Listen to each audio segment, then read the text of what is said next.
salah satu khalifah besar dalam Islam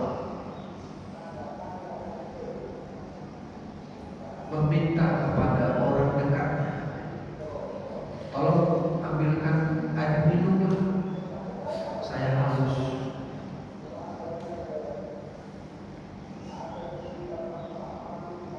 Pelayan yang biasa membawakan air minum untuk dia itu balik bertanya, Tuan Khalifah, boleh saya tanya? Boleh. Cepat. Aku haus nih, kau pun, kalau bahasa Medan begitu. Kau pun udah orang haus, orangnya tanya lagi. Cepat. Kata orang terdekatnya ini, dia bertanya, jika Tuan Khalifah sedang berada dalam sebuah perjalanan jauh dan saat itu Tuan sangat haus,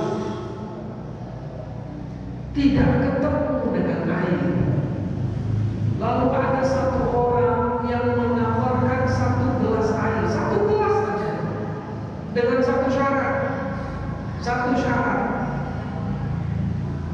Ini kerajaan Tuan, khalifahnya Harun al-Rasyid. Ini kerajaan Tuhan yang luar biasa besar ini. Saya minta separuhnya.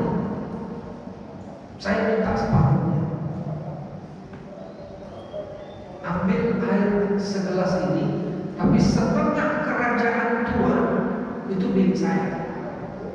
Kalau mau ambil, kalau nggak mau sana, jangan dekat-dekat sini. Kalau orang sudah sangat kehausan, air putih ini mahal kan? Berani gak tukar dengan separuh rumahnya? Berani? Mau pikir-pikir juga kita, iya. Tapi daripada mati, kasihlah. Daripada mati. Harun al-Rasyid itu berpikir sejauh itu. Apa gunanya aku mati? Lebih baik setengah kerajaan ini ku kasih sama dia, nanti bisa ku cari lagi. Kata pelayan yang akan memberikan air ini bilang, Tuhan kalau gitu ya, saya ambilkan air. Diambilkan airnya, dikasih sama dia, lalu dia minum. Setelah dia minum, dikasih kembali gelasnya tempatnya. Kemudian dia tanya lagi, Tuhan,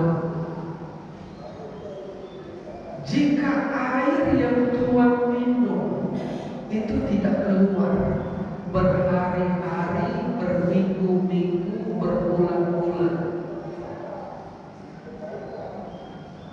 lalu ada satu orang tabib yang menawarkan obat cesplung sembuh, tapi satu syarat.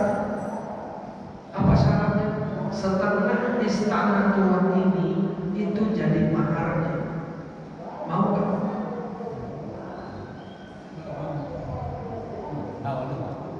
Awalnya gak mau.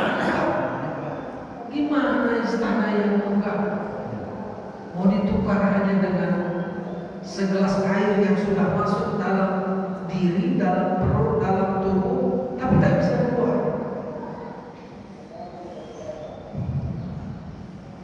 Saya pernah mengalami, tidak bisa buang air kecil. Kalau bapak, terutama laki-laki, kalau ibu-ibu saya kata,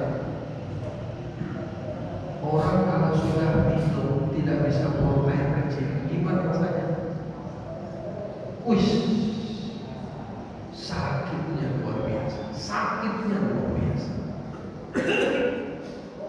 Biasanya kalau orang-orang dulu bilang penyebabnya adalah apa? Kalau orang tidak bisa buang air kecil, apa penyebabnya? Kita sebut batu karang, ya kan? Yalah, di kampung-kampung dulu bilang itu batu karang. Setahu kita batu karang itu di laut, ya. Di laut batu karang itu. Bayangkan ada batu karang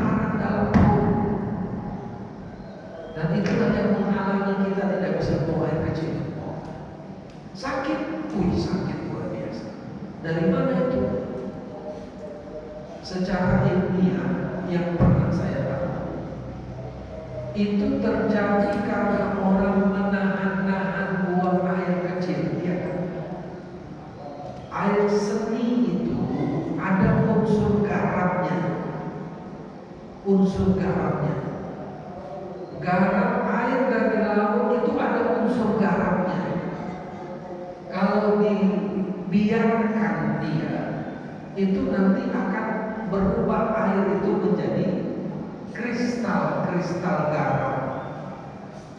Orang yang menunda-nunda buang air kecil dalam jangka waktu yang lama, air seninya akan berubah menjadi kristal garam, dan itulah yang menjadi batu karang itu. Itulah yang menjadi batu karang. Kalau mau coba, coba aja lah. Mana tahu bisa mati ya kan? Sakit luar biasa. Dan itu tidak sedikit orang pada ujungnya akhirnya operasi.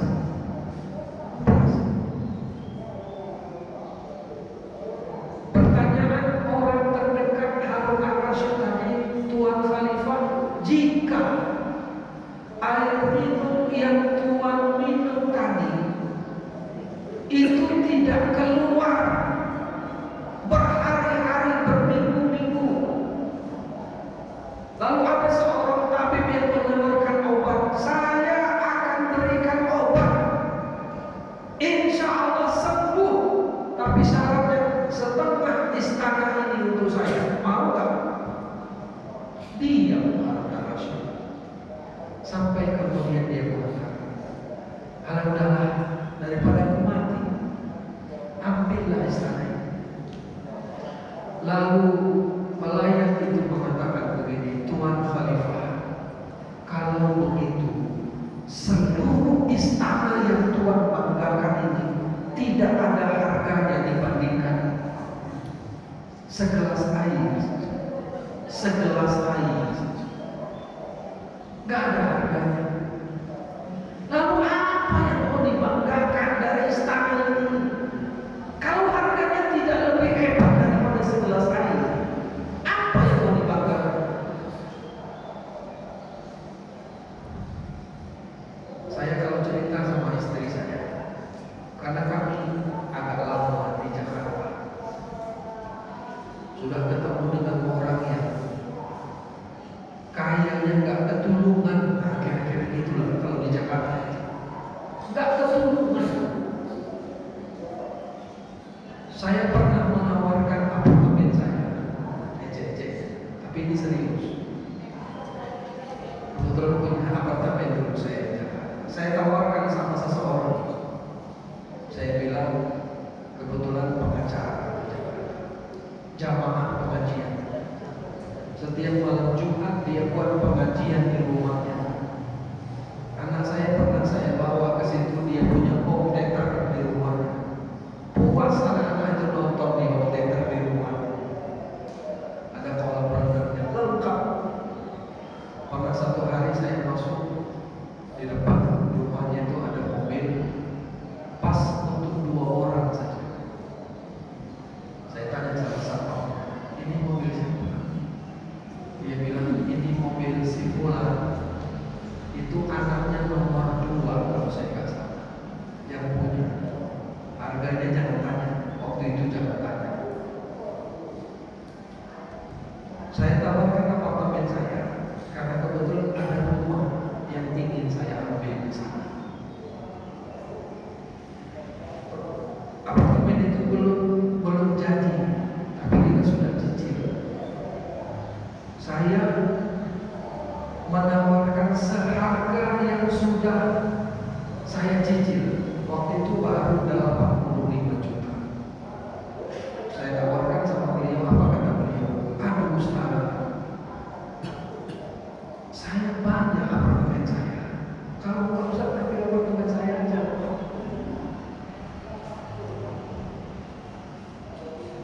Bukan saya nggak mau, banyak apartemen saya. Untuk apa ini? Ada rumah yang mau saya ambil, gini aja. Ustaz, tinggal rumah itu di Saya bilang di daerah ini, Bu, tidak jauh dari itu ada rumah saya. Tinggal aja di rumah itu kosong. Ambil aja rumah itu. Mau pakai rumah saya. Kalau nggak mau di situ, dekat yang tidak jauh dari situ, itu ada komplek. Nah itu komplek saya. Ambillah. Mau pilih yang mana rumah saya? Oh, mau. Kalau ditawarkan begitu, ambil. Ambil Pak. Ambillah ya. Saya bilang enggak.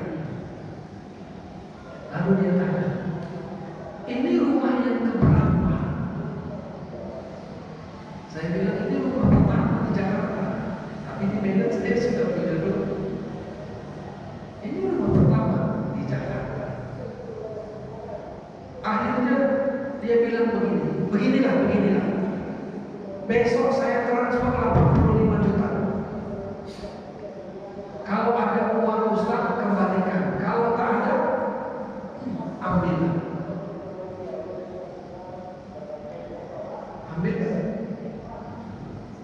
Saya nggak mau.